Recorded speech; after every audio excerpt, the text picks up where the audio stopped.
সেদিন রাতে বাড়ি থেকেও ছিল না। মা গ্রামের বাড়ি গিয়েছেন, বাবা অফিসের ট্রিপে, আমি জ্বর নিয়ে বিছানায় শুয়েছিলাম। আর মালা রান্নাঘরে ব্যস্ত। মালা আমাদের বাড়ির গৃহপরিচারিকা, 3 বছর ধরে আছেন। কিন্তু কখনো মনে হয়নি তিনি পরিচারিকা, বরং যেন ঘরের একজন রাত বাড়ছিল। হঠাৎ আমার শরীর কাঁপতে শুরু করলো। মালা দৌড়ে এলো, কপালে হাত রেখে আঁচ করল। শরীরটা একদম জ্বলছে। সে তাড়াতাড়ি জ্বরের ওষুধ খাইয়ে ভেজা তোয়ালে দিয়ে সারা গা মুছে দিতে লাগল। আমি ক্লান্ত চোখে তাকিয়ে দেখছিলাম তাকে, তার চোখে ভয়, মুখে উদ্বেগ। কিন্তু সেই আতঙ্কের মাঝেও তার স্পর্শে ছিল মায়া আর কোথাও এক গোপন কোমলতা। তখনই আমার ওন্না সরে গিয়েছিল যে সে যখন কাঁধে হাত রাখছিল। আমাদের চোখ মিলেছিল। এক মুহূর্তের জন্য সে থমকে গিয়েছিল। আমার নিঃশব্দ চোখে হয়তো কিছু ছিল যা সে আগে কখনো দেখেনি। তার সেই হাতটা নামিয়ে না নিয়ে আলতো করে বলল, আমি পাশে থাকি। আমি কিছু বলিনি, শুধু তার হাতটা ধরে রাখলাম। সেই মুহূর্তেই আমি বুঝেছিলাম এই সম্পর্ক আর কাজের নয়, একে অপরের আরও পাশে। বন্ধুরা, আজকের গল্পটি খুবই ইন্টারেস্টিং, তাই আপনাদের সবাইকে অনুরোধ আপনারা গল্পটি শেষ পর্যন্ত দেখুন। আর যে সমস্ত বন্ধুরা আমার চ্যানেলের নতুন তারা অবশ্যই আমার এই চ্যানেলটি সাবস্ক্রাইব করে দেবেন এই রকম নতুন নতুন ভিডিও পেতে। আমি পরিচয় দিচ্ছি না। বয়স 33। একজন চর্মরোগ বিশেষজ্ঞ ডাক্তার। 5 বছর আগে জীবনে এক পরিবর্তন এসেছিল যা আজও আমার হৃদয়ে গেঁথে আছে। নতুন একটি ফ্ল্যাট কিনে কলকাতার নিউ টাউনে একা থাকতে শুরু করেছিলাম। বাবা মা নেই, কাজের লোকের অভাবে হিমশিম খাচ্ছিলাম। একদিন পাশের ফ্ল্যাটের মাসি এসে এক মেয়েকে নিয়ে এলেন, মিমতি।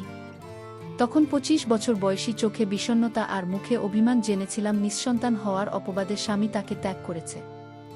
এখন ঘর নেই, গন্তব্য নেই। অনেক ভেবেচিন্তে তাকে আমার ফ্ল্যাটের সার্ভেন্ট রুমে থাকার অনুমতি দিলাম। কিন্তু আমি জানতাম না এই সম্পর্ক একদিন হৃদয়ের ঘরে জায়গা করে নেবে। প্রথম কয়েকদিনেই বুঝলাম মিনতি দায়িত্ববান, শান্ত স্বভাবের। কিন্তু চোখে এক চাপা কান্না। রান্নাঘরে কাজ করতে করতে মাঝে মাঝে থেমে গিয়ে জানালার বাইরে তাকিয়ে থাকত। একদিন দেখলাম সে হালকা অস্বস্তিতে আছে। আমি পেশাগতভাবেই জিজ্ঞেস করলাম। প্রথমে লজ্জা পেলেও পরে বিশ্বাস করে বলল, কিছু চর্মরোগের সমস্যা হচ্ছে। আমি তাকে সান্ত্বনা দিয়ে বললাম, শরীরের যত্ন যেমন দরকার ঠিক তেমনি দরকার মনকে বোঝারও। লজ্জা না করে বললে সমাধান সম্ভব। চিকিৎসার পাশাপাশি তাকে আমি কিছু প্রয়োজনীয় জিনিসপত্র কিনে দিলাম। সে অবাক হয়ে বলল, আপনার মতো কেউ আমার জীবনে আসেনি যে আমায় মানুষ দেখেছে। সেদিন তার চোখে একটা আলো দেখেছিলাম, যেন অভিমানী জীবনের একটুখানি আশ্বাস পেয়েছে। রাতের খাওয়ার পর ডাইনিং টেবিলে বসে সে এক কাপ চা দিল। তার আঙুল আমার আঙুলে ছুঁয়ে গিয়েছিল। আমাদের চোখ আটকে গেল কিছু সময়ের জন্য। আমি আস্তে করে বললাম, তুমি ঠিক আছো তো? সে একটু হাসল, বলল, এই প্রথম কারো ছায়ায় নিজেকে নিরাপদ মনে হচ্ছে। আমাদের মাঝে তখনও কোনো স্পর্শ ছিল না, কিন্তু অনুভব ছিল প্রবল। সেই অনুভবেই এক সন্ধ্যায় সে আমার পাশে এসে বসে বলল, আপনি চাইলে এখানে শুধু কাজের মানুষ হয়ে থাকব না। আমি চাই একজন নারী হয়ে আপনার হৃদয়ে জায়গা করে নিতে। আমি ধীরে ধীরে তার হাতটা ধরলাম। মাথা তার কাঁধে এলিয়ে পড়ল।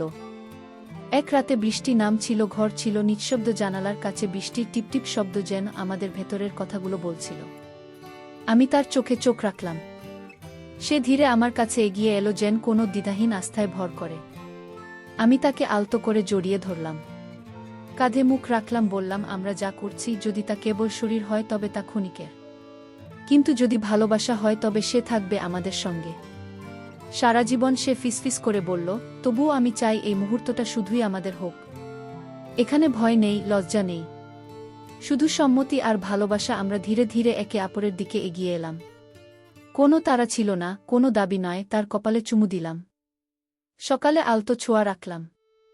সে আমার হাত ধরল, যেন বলছে, তুমি আছো তাই আমি আছি। সেই রাত ছিল এক অনুভবের রাত। নিঃশব্দে একে অপরকে ছুঁয়ে দেখার, হৃদয়ের স্পন্দন বোঝার। চাদরের নিচে ছিল না কোনো লুকোনো আকাঙ্ক্ষা, বরং ছিল এক নতুন ভোরের অপেক্ষা, যেখানে ভালোবাসা জন্ম নেয়া মাটি থেকে বিশ্বাসের আকাশে। ঠিক তখনই হঠাৎ একদিন দরজায় কড়া নাডল। অতীত। মিনতির স্বামী ফিরে এসেছে। অনুতপ্ত হয়ে বলল, আমার ভুল ছিল।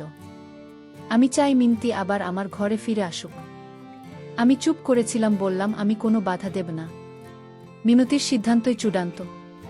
কিন্তু মিনতি ধীরে বলল, আমি আর ফিরে যেতে পারবো না। আমি এবার সত্যিকারের ভালোবাসা পেয়েছি।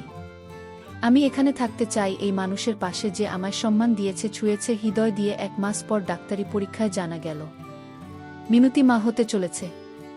আমরা দুজনেই জানি এই সন্তানের উৎস কোথা থেকে। আমি মিনতির হাত ধরে বললাম, এই সন্তান শুধু ভালোবাসার ফসল নয়, এটি আমাদের সম্মতির বন্ধন, আমাদের একে অপরের প্রতি বিশ্বাসের প্রতিচ্ছবি।